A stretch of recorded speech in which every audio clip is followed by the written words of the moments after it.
Oi gente, tudo bem? O assunto de hoje é sobre percepção e memória corporal. Você consegue interpretar as mensagens que o teu corpo tenta te dar? Todos os dias eu recebo em consultório pessoas com entorses, dores, nódulos. E eu sempre tento questionar essa pessoa a respeito disso. Do que será que ela está segurando naquele lugar? O que será que aquilo quer dizer para ela? E eu percebo uma dificuldade enorme das pessoas se conectarem com isso. Sempre tem uma explicação racional pro assunto, né? Ou foi a academia que pegou pesado, ou foi porque torceu o pé para subir no meio-fio, ou porque bateu em alguma situação, enfim. A primeira resposta sempre é lógica. E quando eu me aprofundo um pouquinho mais nesse assunto, eu vejo a dificuldade que a pessoa tem em conseguir olhar para dentro de si. Então o assunto hoje é sobre o que a gente segura no nosso corpo. Quais são as memórias que nós armazenamos no nosso corpo. Se você gostou do tema desse vídeo, já deixa seu like, se inscreve no meu canal, que todo domingo tem vídeo novo sobre as terapias naturais. O meu nome é Matiele, sou naturóloga e vim ajudar você a ter uma vida mais saudável.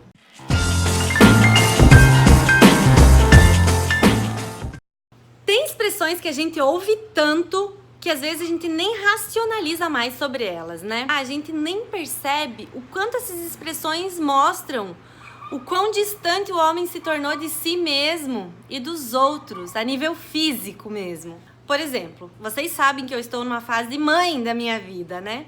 Então, que mãe nunca ouviu que as crianças choram porque têm pulmões? Choram para fortalecer os pulmões. Que quando a criança nasce, o que é feito logo no pós-parto não é lembrado pela criança.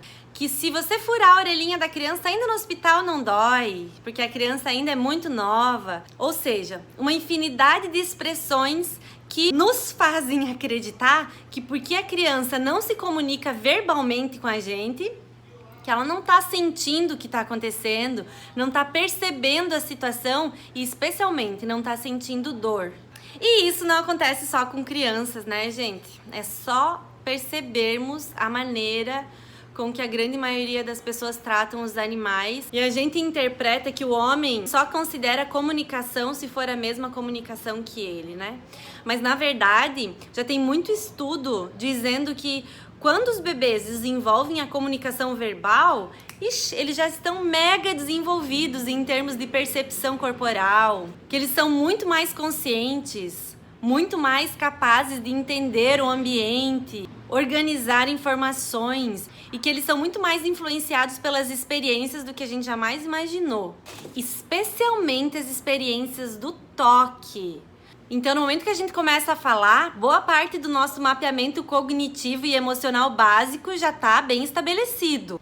Ou seja, nunca somos novos demais para nos lembrarmos de alguma coisa. Aliás, lembramos de coisas até que aconteceram antes do nosso nascimento. Mas como? No útero, quando a gente está no útero da nossa mãe, a nossa percepção do mundo é feita através da nossa pele. E nesse momento de desenvolvimento embrionário, o nosso sistema nervoso central e a nossa pele estão interligados. Na verdade, tem um pesquisador que se chama Dr. Ashley Montagu que diz que o sistema nervoso é uma parte da pele encoberta.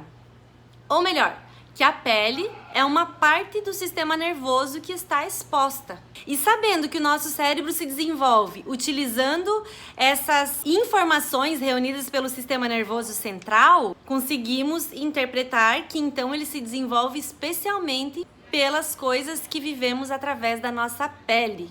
É ela que capta as informações do mundo ao nosso redor e envia para o cérebro para ser processado. Então, a intensidade e o tipo do estímulo que é feito na pele da criança tem uma influência direta sobre o desenvolvimento do cérebro e sobre as informações que esse cérebro vai armazenar. Continuando nessa linha de raciocínio, veja só, quanto mais o cérebro é estimulado, mais ele se desenvolve. Com isso, podemos pensar que, quanto mais a pele é estimulada, mais ela vai influenciar no desenvolvimento do cérebro.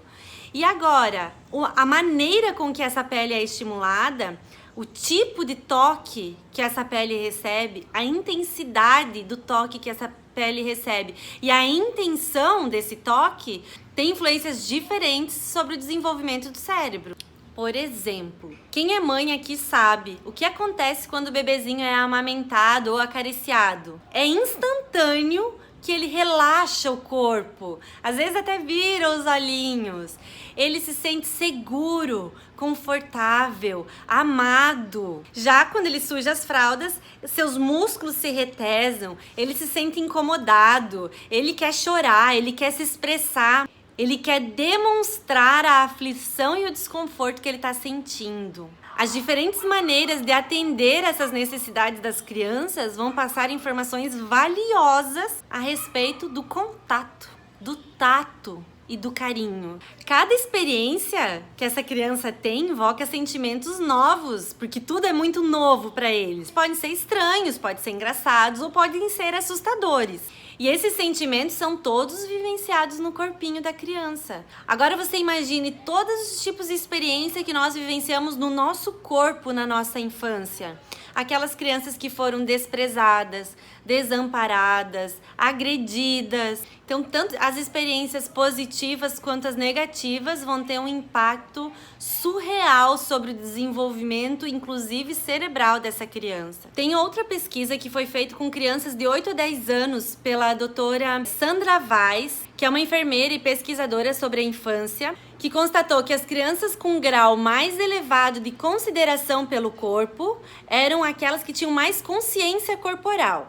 E essa consciência corporal tinha sido passada para elas através da educação, do toque estimulante recebido pelos pais. E nesse livro aqui, ó, Memória Corporal, da Carmen Henneberry, ela afirma aqui: o toque positivo na criança tem 3 componentes. O toque foi vivenciado pela criança como algo agradável, ocorreu numa grande extensão do corpo e foi intenso o suficiente para atrair a atenção da criança. Ela até fala sobre isso, estimulando os pais a acariciarem seus filhos, seja através de massagem, do abraço, do estímulo físico. Então, essa pesquisa confirma a tese de que uma noção exata do próprio corpo é a base para uma autoestima elevada e saudável. Aí crescemos, deixamos de ser criança e queremos acreditar ou fazer-nos acreditar que, apesar da nossa dor de estômago, do nosso nó na garganta, tá tudo bem, não tem nada de errado. Que apesar dos músculos dos nossos ombros estarem tensos e retesados, apesar da dor de cabeça lancinante, tá tudo bem. A gente vai lá, toma um medicamentinho e cala a boquinha do nosso corpo e a gente segue a nossa vida plena. Só que não, né? Ignoramos todos os sinais que o corpo dá, todos. Diferente do que a gente faria com o nosso carro. Imagina nós, no nosso carro, as luzes começam a piscar, os sinais de alerta todos começam a ficar vermelhos, começam a acontecer barulhos estranhos. Imagina se a gente colocasse um adesivinho em cima de cada luz dessa que tá piscando e seguisse adiante. A gente não faz isso, porque a gente sabe que o carro vai pifar. Então a gente para e pensa, ué, o que será que tá acontecendo? Será que falta gasolina? Será que é problema no motor? Será que é o óleo? Sei lá. A gente tenta identificar o que tá acontecendo com aquele nosso carro. E a gente para o carro para fazer isso. Diferente do que fazemos com o nosso corpo. Muitas vezes a gente sacrifica uma boa nutrição pela pressa, uma noite de sono pelo cumprimento dos prazos no trabalho. Medicamos as doenças para silenciar o nosso corpo, ao invés de buscar o que está acontecendo. Gente, eu falando assim não parece absurdo? E assim a gente vai dependendo cada vez mais das crises, né? De repente eu caí, quebrei o braço. Ai, mas foi uma tragédia. Não, não foi uma tragédia. O corpo tentou te avisar de todas as maneiras e você não ouviu. De repente você tem uma doença mais séria. Ai, do nada. Gente, como do nada? O corpo tentou te falar de todas as outras formas antes. Começamos a ter crise uma atrás da outra, de problema respiratório. Ai, mas nada, nenhum remédio me cura disso. É claro! O teu sistema imunológico tá em pedaços, você não escuta o teu corpo, você não fortalece o teu corpo. Acontece que os sintomas são expressões daquilo que a gente não consegue expressar de outra forma.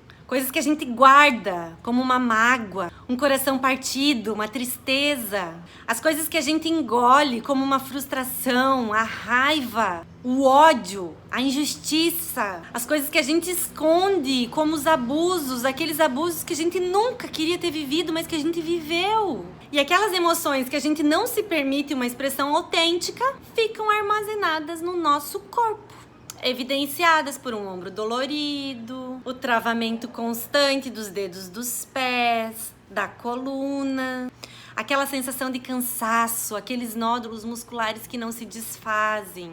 Então, gente, a minha missão nesse vídeo de hoje é estimular você a ouvir verdadeiramente o teu corpo.